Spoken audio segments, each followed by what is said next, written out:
Business news at this hour. We turn our focus to developments around the tourism industry. That says figures continue to paint a picture of marginal gains, and this includes the latest tourist accommodation numbers. They've recorded a 191.6% increase, while income in accommodation has risen by 140%.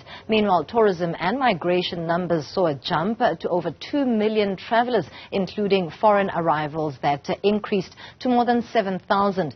CEO at the Tourism Business Council, Tshifhiwa Tshivhengwa, joins us now to expand on this activity. Thank you so much for your time, Tshifhiwa. Welcomed, I must say, in terms of the developments that we are seeing in activity. And we've been speaking for a number of months since the start of this year about the growth that had been expected. So how much of a difference is this making in the market? Well, thank you for having me. I think it's important to acknowledge that the growth that we see is encouraging. It is something that proves that the industry is resilient and that the industry is coming back to the figures that it used to be in 2019, which is pre-COVID. So these numbers are encouraging from the income from accommodation and also the migration stats that has been recently announced in terms of the number of tourists that are coming into the country, and more importantly, the movement of domestic tourists who have been supporting the industry and ensuring that we keep our doors open. I think this is very, very encouraging.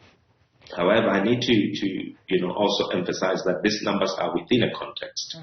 When we see these numbers with staggering percentages in terms of arrivals, in terms of the income and accommodation, we need to be reminded where we're coming from and what was happening last year, the same month.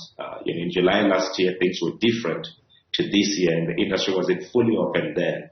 And now the industry is fully open, although we still have a long way to go. So these percentages that we're seeing in terms of the gains are really coming from a very, very low base. And usually we look at 2019 as a comparable year, as we deem that year to be a normal year of trade. But nonetheless, coming from the pandemic and where we are today, the fact that accommodation, as the income has increased, it's very encouraging. The fact that more tourists are coming into the country is very encouraging. Very positive developments there, but let's also talk about the recent summit that TBCSA was part of.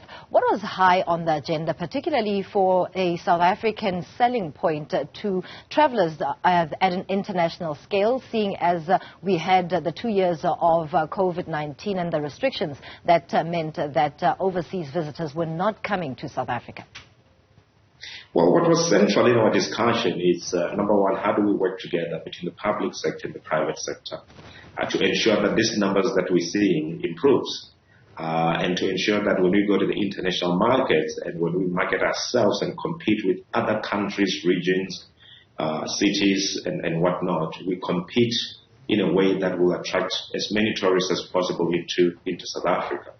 And of course, other issues that are, possible barriers, to tourism, including the transport permits, including e-visa issues, and many other policies that are impediments to growth.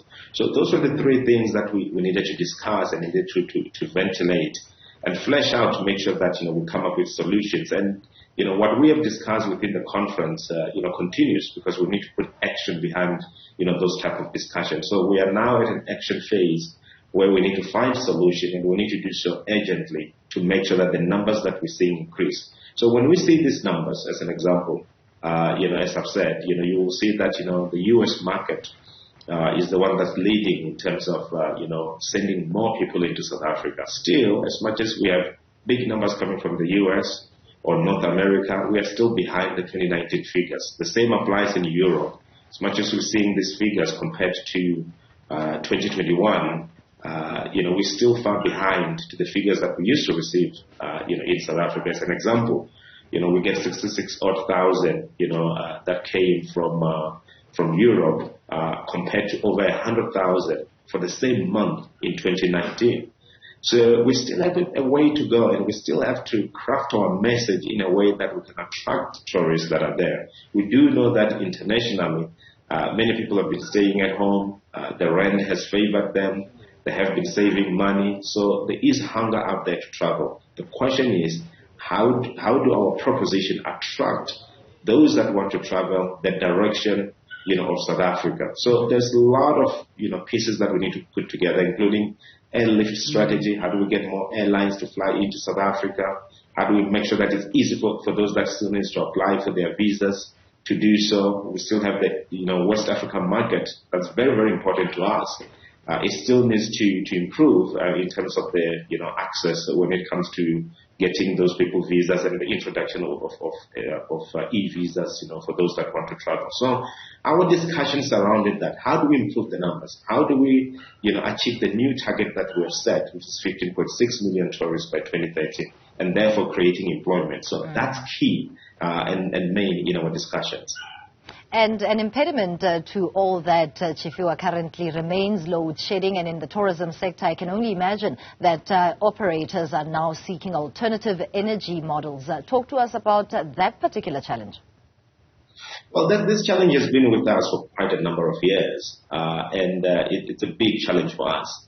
And especially now when we have this load shedding that are going to, stage, 4 and stage 6, simply means that we need to put out more money in buying diesel to put into those generators to keep our hotels, to keep our car rental facilities, our attractions, our bed and breakfast, and our businesses, afloat. And that comes at a cost. What it simply means is that we're going to be having a higher input cost, and that's going to have an impact on the pricing that we have out there. So load shedding is a big problem, has been a big problem. And, in whatever way we can put it, whether we can try to mitigate it, to buy generators, but the longer you're running those things, the generators, the more expensive it becomes, and those expenses are passed on to consumers. So it is not a good thing, and I'm sure it's not only us in the tourism sector. It's many others, industries from manufacturing, and many others from the primary industries. For us, it just makes us not to deliver the type of experience that we've promised the guests that are coming to South Africa. Sometimes people miss flights. Sometimes the tours don't take place because the place is closed. There's no electricity. So it is a problem, and it is damaging the image of the country from tourism point of view. We'll leave it there with TVCSA CEO Tshifhiwa Tshivhengwa. Thank you so much for your time talking to us there about the latest developments in the tourism sector. Positive numbers coming out from Stats SA in that regard.